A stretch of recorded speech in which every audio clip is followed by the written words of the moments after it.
He thought he could humiliate her because of her skin color. He never imagined the calm woman standing before him once wore the uniform of a soldier.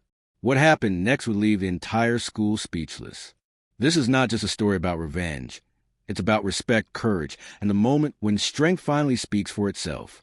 Welcome to Brave Fuel, where every story lights a fire in your mind and fuels your spirit to rise higher. Real stories, real lessons, pure inspiration. It was supposed to be an ordinary Tuesday afternoon at Ridgewood High School, the kind of day where nothing dramatic ever happens. The air smelled faintly of sanitizer and chalk, and the hum of lab equipment filled the science classroom. Sunlight poured in through half-open blinds, scattering golden stripes across the floor. Students chatted lazily, flipping through their lab manuals, waiting for their teacher to arrive. Then the door opened, and in walked Ms. Angela Carter. She wasn't the kind of teacher who needed to raise her voice to get attention. Her presence alone demanded respect. Dressed neatly in a navy blue blouse and khaki slacks, with her ID badge swinging from her neck, she exuded calm confidence. Her eyes were warm, her smile gentle, but there was something in her posture, in the way she carried herself, that told you she was not a person to be underestimated. Angela Carter had been teaching science at Ridgewood for 3 years. Students respected her. Some even admired her. But there were always a few who tested limits, and among them, one name stood out, Jason Miller. Jason was the kind of student every teacher dreaded having in class. Tall, broad-shouldered, with an entitled swagger that screamed arrogance. His father was a local businessman with influence, and Jason knew it. He often bragged about how his dad could fix any problem at school if it came down to it. His classmates either followed him out of fear or avoided him altogether. But Jason had one ugly flaw, a cruel streak of racism that he disguised behind smirks and jokes. Most teachers had complained about his attitude before, but he always found a way to talk himself out of trouble. He thought he was untouchable. That day, as Miss Carter began her class, Jason lounged lazily in his chair, earbuds in, tapping his pencil against the table. His group was supposed to be measuring liquid density for a chemistry project, but Jason was too busy whispering comments to his friends in the back row. A few chuckled, nervous laughter, forced, as if they didn't really find him funny, but didn't dare say otherwise. Miss Carter's voice cut through the low buzz of conversation. All right, everyone, safety goggles on, gloves ready. Remember, this experiment uses acid, so focus, please. She moved gracefully between tables, checking each student's setup. When she reached Jason's table, he didn't even look up. His phone was in his hand, and a cocky grin spread across his face. Jason, she said firmly, put your phone away. This experiment requires attention. Jason looked up slowly, smirk tugging at the corner of his mouth. Sure thing, Miss Carter, he said mockingly, dragging out the miss as though it was a joke. Then, under his breath, but loud enough for those nearby to hear, he muttered, typical, always bossing people around like she's somebody. A few students gasped. The words as sharp-edged, racial, disrespectful, dripping with disdain. Miss Carter paused, her expression unchanged. She'd dealt with attitudes before. She took a slow breath, then said calmly, Jason, that kind of comment is not appropriate. You'll stay after class to discuss it. Jason leaned back in his chair and grinned. Discuss what? I didn't say anything wrong. The tension thickened. Some students looked down. Others exchanged glances. They all knew what he meant. Miss Carter, however, stayed composed. She turned away and continued teaching, refusing to let his words derail her lesson. But Jason wasn't done. The more she ignored him, the more he wanted attention. Every few minutes, he threw another jab, mimicking her voice, rolling his eyes, whispering racial slurs disguised as jokes. His friends grew quiet, realizing this was going too far. Even they were uncomfortable now. One of the girls sitting nearby finally spoke up. Jason, seriously, stop. You're being rude. Jason's grin faltered for a split second, but then he laughed. Relax, it's just a joke. Miss Carter turned back to the class. Her patience was impressive, her voice still calm, her tone still professional. Enough, Jason. This is your final warning. If you continue, you'll be removed from class. For a moment, silence filled the room. Then, in a voice just loud enough to challenge her authority, Jason said, "You think you scare me, lady? You're just a teacher. You can't do anything." The words hung in the air like poison. The students froze, waiting for her reaction. Ms. Carter set her marker down slowly, walked over to the front of his desk, and looked him in the eyes. "Respect is not optional in this classroom," she said quietly. Her voice wasn't loud, but the calm power behind it was undeniable. Jason's jaw tightened. His pride stung. No one had ever spoken to him like that.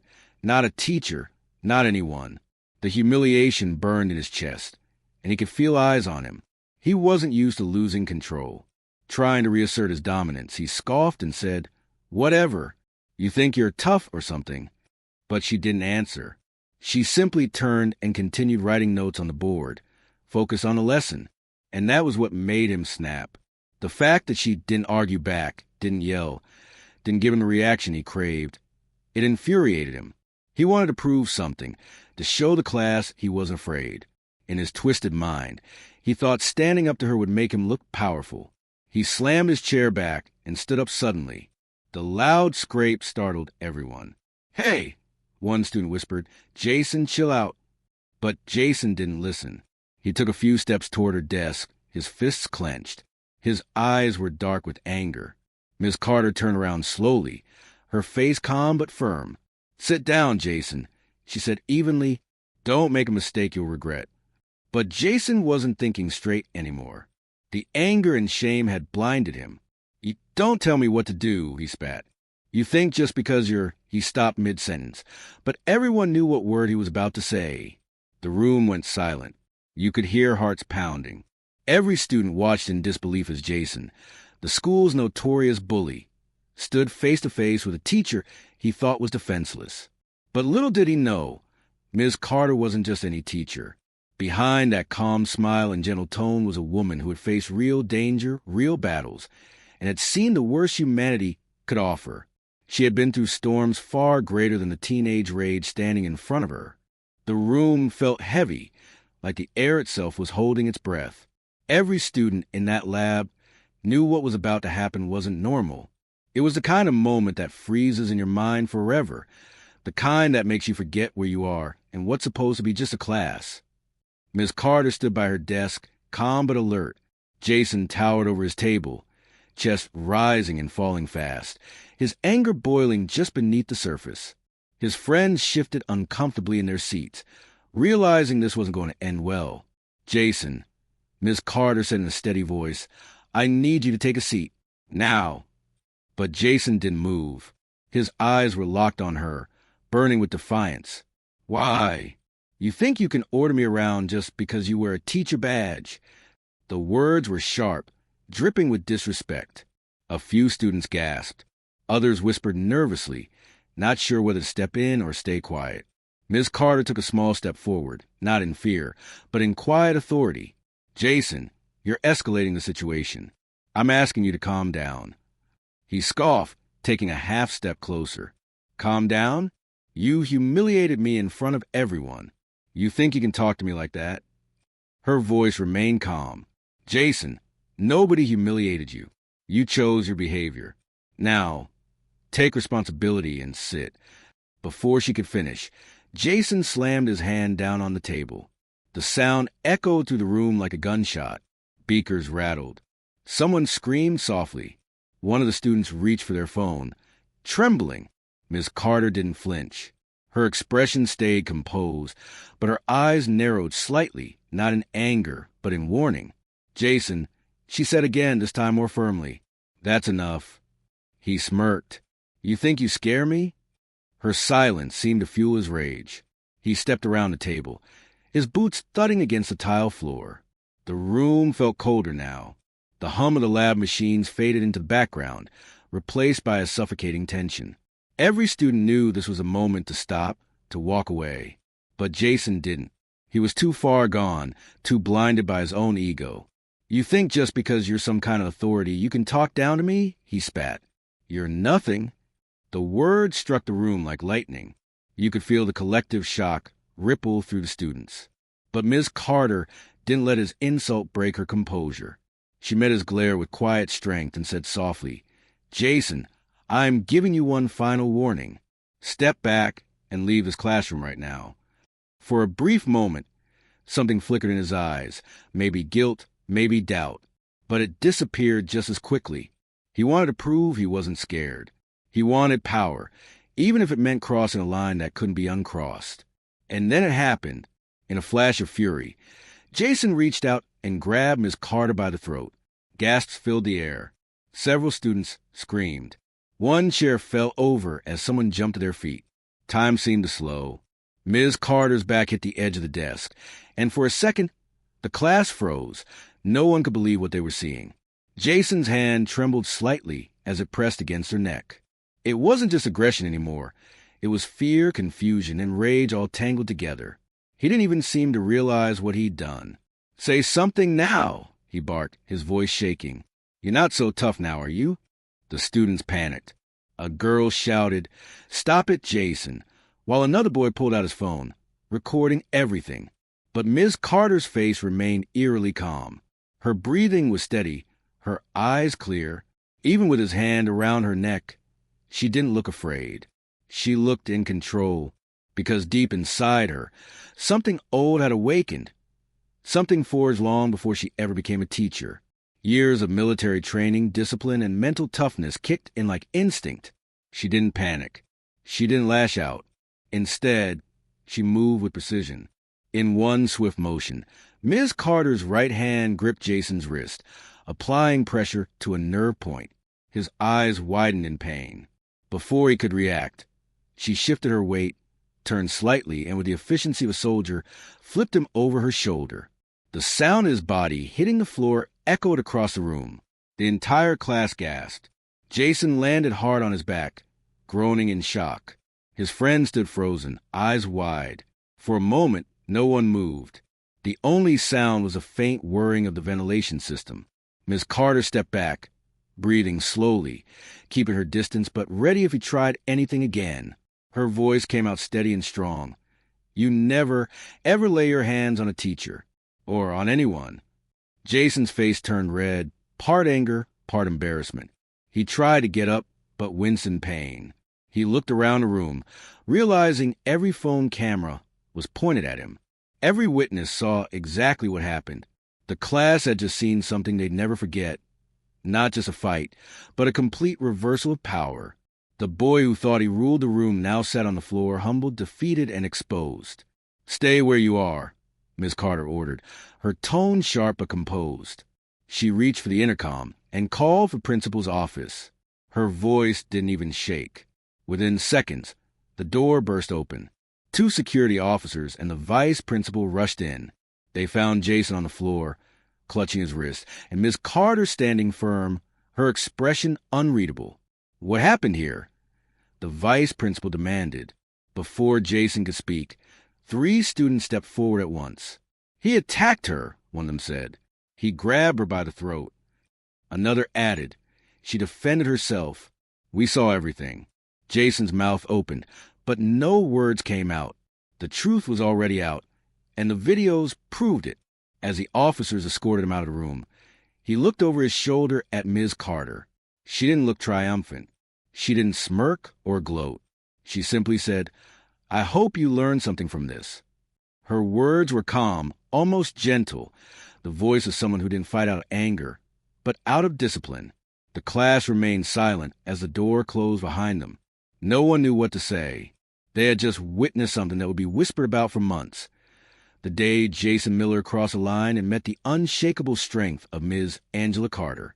Little did they know, this was just the beginning of the story, because soon the entire school and later the entire town would learn who Miss Carter really was. A teacher, yes, but before that, a U.S. Army sergeant who'd faced far worse than a classroom bully. And that truth would change everything. For a few seconds after Jason hit the floor, the classroom stood completely still. No one breathed.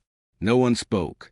The only sound was a faint hum of the ventilation fan, mixed with Jason's shallow, stunned breathing.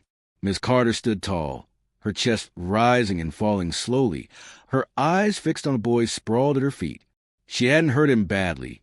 She'd only used enough force to break free. But the message was clear. She wasn't a woman to be messed with. Her hands trembled slightly, not from fear, but from the rush of adrenaline. She took a deep breath, centering herself the way she had been trained to do years ago. It was muscle memory now, something drilled into her during her time serving in the United States Army. The same calm she once needed on dusty battlefields now steadied her in a high school science lab. She turned toward the rest of the class. Their faces were pale, eyes wide with disbelief. A few had their phones still raised, recording, hands shaking. "Everyone," she said softly but firmly, "put your phones away, right now." Her voice was not angry. It was commanding. And somehow, that tone alone made every single student obey immediately. Within seconds, every phone disappeared. The respect in the room was unlike anything they had ever felt before. "Stay in your seats," she continued.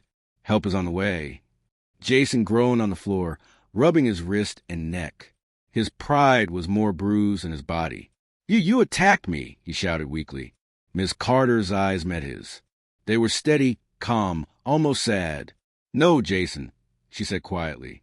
"You attacked me, and you learn what happens when you cross a line you should never cross." Just then, the door burst open.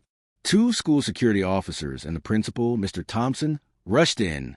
The scene was shocking. A teacher standing tall beside an overturned desk, and a student sitting on the floor in defeat. "What on earth happened here?"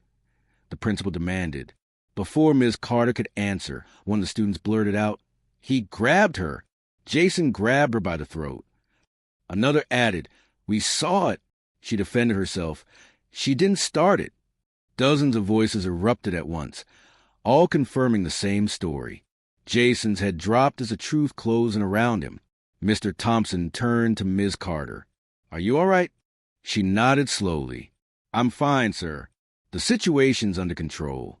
Her tone was so composed, so professional, that even the officers glanced at her in quiet respect.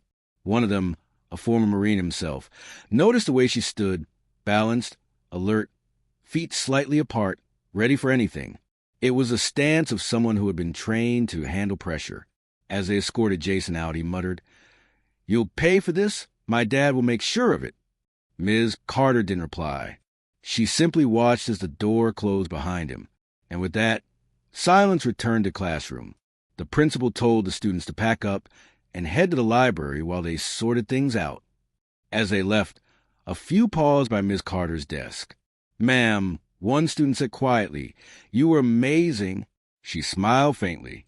"No, sweetheart, I was just protecting myself. Violence is never the answer, but you don't let yourself be a victim either." Once the room emptied, Ms. Carter sat down at her desk, exhaled deeply, and closed her eyes for a moment. She hadn't wanted this. She'd never wanted to use the part of herself she had left behind when she became a teacher.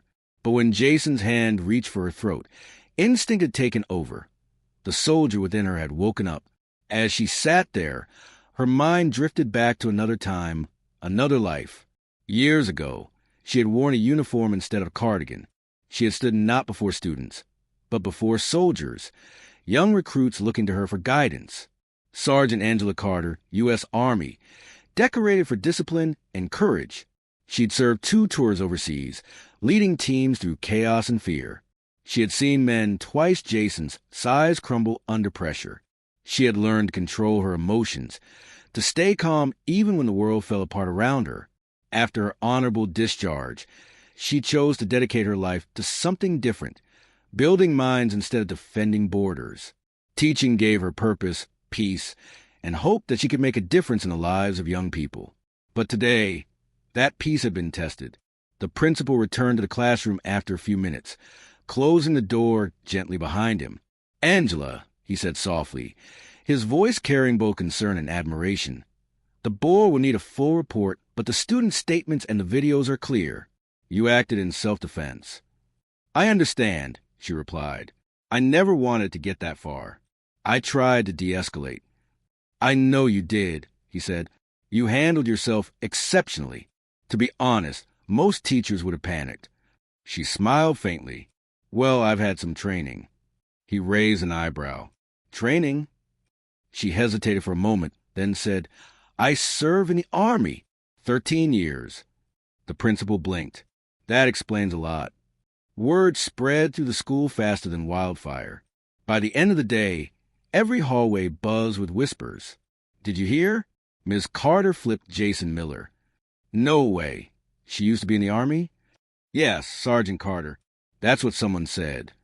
But instead of mockery, what followed was respect. Students who once ignored her in the hallways now nodded politely when she passed. Some even thanked her quietly for standing her ground. That afternoon, when she finally walked out her classroom, the janitor stopped her by the door and said, You did the right thing, ma'am. My daughter's in your class. She told me you handled it with grace. We need more teachers like you. Ms. Carter smiled humbly. Thank you.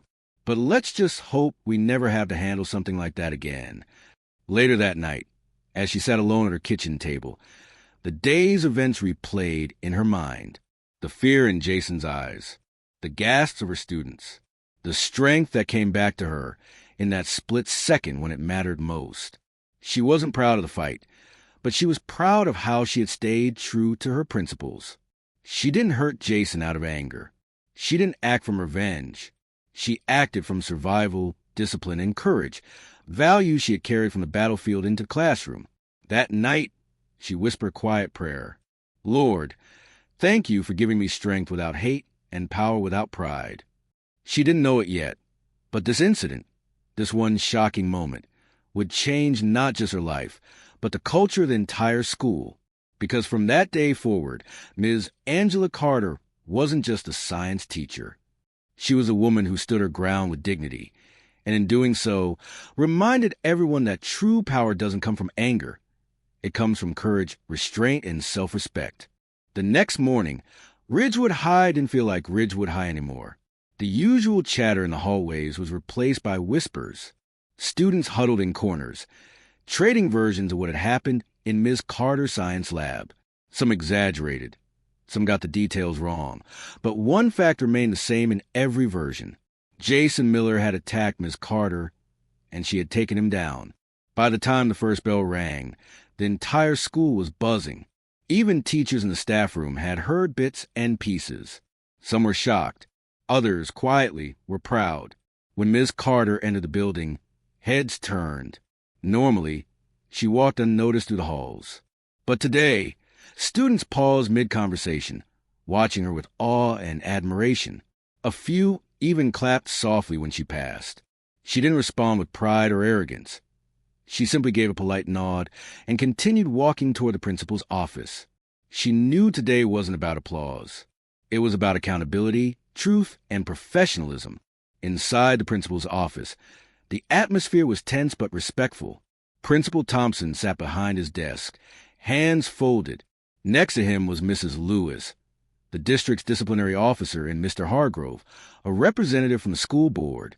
Ms. Carter entered calmly and took a seat.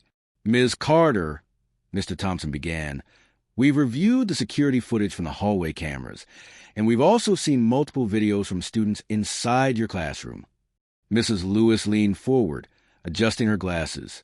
I must say, you handled yourself with extraordinary restraint and control. You were attacked, and yet you responded proportionally and stopped as soon as the threat ended. That's exactly how de-escalation is supposed to look. Ms. Carter gave a small nod. I just did what I had to do to protect myself and my students. Mr. Hargrove, who had been quiet until then, spoke up. Angela, the board is unanimous. You will not face any disciplinary action. You acted appropriately under extreme circumstances. A wave of relief washed over her, though she didn't let it show too much. Thank you, she said softly. That means a lot. The principal added, Jason Miller has been suspended indefinitely pending a full review. His parents have been informed, and the police report is filed. He's facing serious consequences for assault. Ms. Carter nodded again, silent for a moment before saying, I don't want to ruin his life. I just want him to learn from this. Her words hung in the air for a second. The compassion in her tone surprised them. Even after everything, she wasn't bitter. She was concerned about the boy who tried to hurt her. Mrs. Lewis smiled faintly. That's what makes you an educator, Miss Carter. You don't just teach science. You teach humanity. Later that day, the administration decided to address the entire school. Principal Thompson made an announcement over the intercom. Yesterday, an unfortunate incident occurred in one of our classrooms involving a physical assault against a teacher. We want to make it clear, Ridgewood High stands firmly against violence, discrimination, and disrespect in any form. Every student and teacher deserves to feel safe here. Let this be a reminder that our words and actions have consequences. The school fell silent. Students listened intently, realizing how serious it was. For the first time, even those who used to laugh at Jason's racist jokes felt ashamed. That afternoon, Ms. Carter returned to her lab. She half expected awkward stares or uncomfortable silence, but instead, her students greeted her with something else: respect. One of the shyest students, a boy named Malik, approached her and said quietly, "Ma'am, I just want to say thank you for standing up for yourself. You showed all of us that being strong doesn't mean being violent." Ms. Carter smiled warmly. "Thank you, Malik. Remember, strength isn't about hurting others. It's about protecting what's right." She looked around the room. The same place that had witnessed fear and chaos yesterday now felt peaceful again. Sunlight poured through the windows. The air was still, almost sacred. Meanwhile, in another part of the school, Jason sat in the principal's office with his parents. His father, a tall man with a stern face, was furious. "My son said the teacher assaulted him," he snapped. Principal Thompson kept his composure. "Mr. Miller, the entire class saw what happened. There are multiple video recordings. Your son initiated physical contact and used racist language toward a faculty member." Jason's father's face went red. He turned to his son. "Is that true?" Jason's eyes fell to the floor. His voice cracked. I didn't mean to. I just got angry. She embarrassed me in front of everyone." Mrs. Lewis interjected firmly. "Embarrassment is never an excuse for violence. You're lucky Miss Carter showed restraint. If this had happened outside school grounds, you'd be facing far worse charges." Jason didn't respond. He looked defeated, ashamed. For the first time, he truly seemed to understand the weight of his actions. Later, as part of his disciplinary program, Jason was required to write an apology letter to Ms. Carter. He stayed up all night trying to find the right words. When he finally handed it in, it read, "Ms. Carter, I'm deeply sorry for what I did. I let my anger and prejudice control me. You showed strength not by hurting me, but by teaching me a lesson I'll never forget. You didn't just offend yourself. You showed me the kind of person I should have been. I hope someday you can forgive me." When Ms. Carter read it, she didn't smile, but she felt something change inside her, a quiet sense of peace. Maybe, just maybe, something good could come from this after all. News of the incident eventually reached the local media. But to everyone's surprise, Ms. Carter refused interviews. When a reporter approached her after school, she simply said, "I'm not looking for attention. I just want my students to know that standing for what's right doesn't mean losing your calm. You can be strong and kind at the same time." Her humility impressed the entire community. Within weeks, Ridgewood High launched a new campaign called Respect Starts Here, led by Ms. Carter herself. She worked with a guidance counselor to hold workshops on bullying, racism, and emotional control. Students who once stayed silent began to speak up. Friendships were rebuilt. Walls between groups started to fall. In just a few months, the atmosphere at Ridgewood transformed.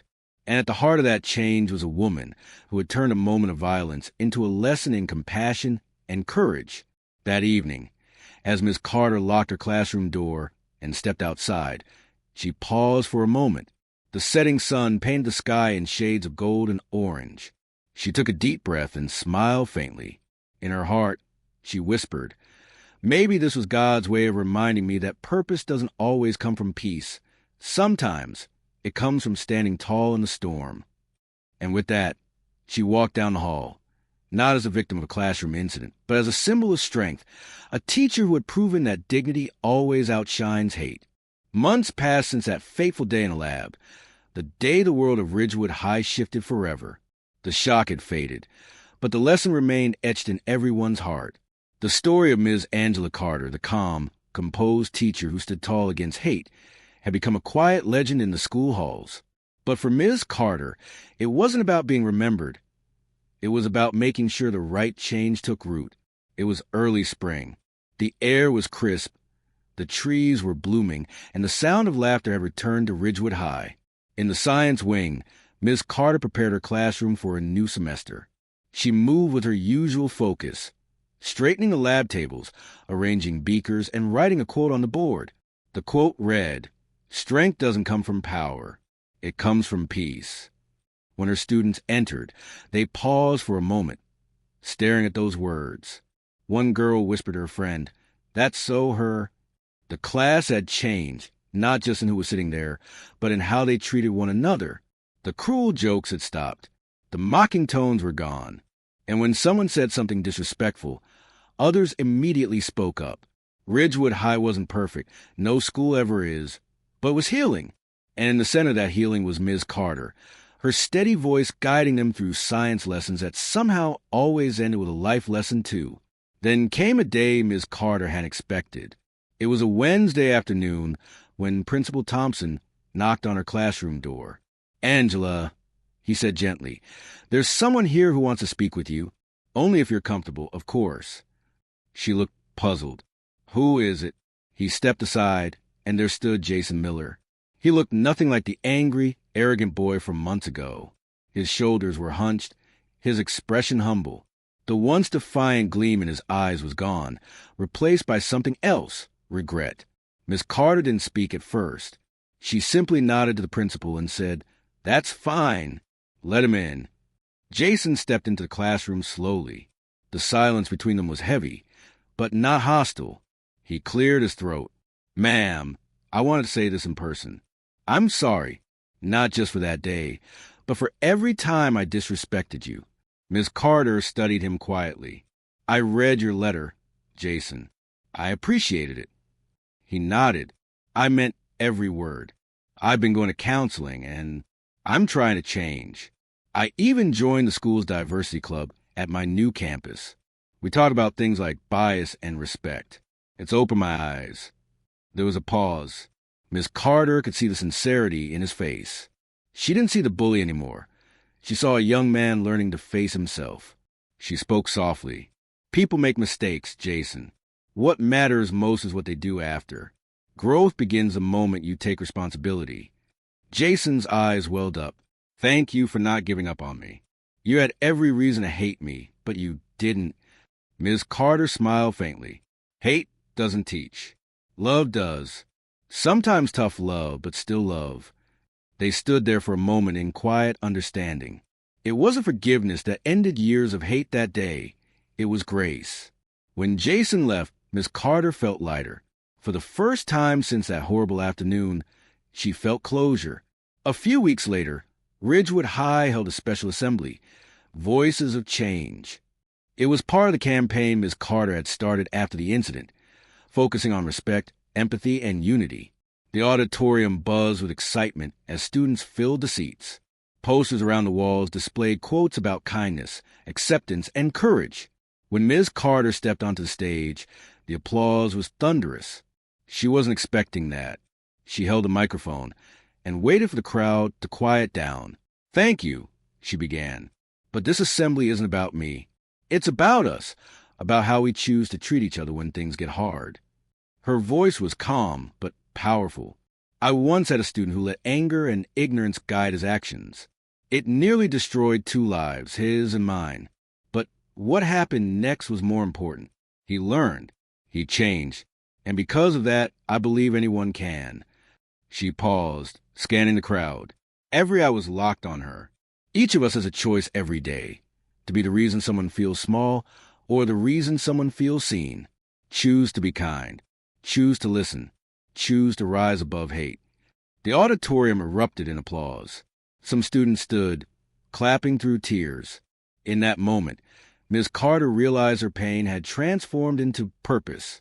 What once was an ugly memory had become a movement, a reminder that strength isn't just about defending yourself, but about inspiring others to do better. Over the following months, the Respect Starts Here campaign spread beyond Ridgewood. Other schools in the district reached out to Ms. Carter to invite her for workshops. She even spoke at a local education conference, where teachers from across the city came to hear her story. Everywhere she went, she repeated the same message. When we meet hate with dignity, we don't just protect ourselves, we teach the world what real power looks like. Her words resonated deeply. Teachers wrote to her saying her story gave them courage. Students sent thank you notes saying they'd learned to stand up for their peers. Ms. Carter had never sought fame or recognition, but her story became a quiet ripple of hope, spreading farther than she ever imagined. One afternoon, after her last class, Ms. Carter stayed behind to clean up the lab. As she erased the whiteboard, she noticed someone had written a small message in the corner. It read, "Thank you for teaching us more than science, Ms. Carter. You taught us how to be human." She felt tears sting her eyes. She didn't know who wrote it, but it didn't matter. It was proof that everything she went through, every painful second, had led to something meaningful. She turned off the lights, looked around the room one last time, and whispered a quiet prayer of gratitude. In the end, Ms. Carter's victory wasn't in the takedown or even in the apology. It was in transformation, hers, Jason's, and everyone who witnessed the event. Jason went on to graduate from his new school and later joined a community program, helping kids overcome anger issues. Ms. Carter continued teaching, mentoring young minds, and living her mission to build a world where respect wasn't demanded but earned. And though years passed, whenever someone at Ridgewood talked about strength, compassion, or courage, one name always came up: Ms. Angela Carter, the teacher who turned hate into healing. Because in the end, the story wasn't about a fight in a lab. It was about what happens when light refuses to bow to darkness. And that, more than anything, was the lesson that changed everything.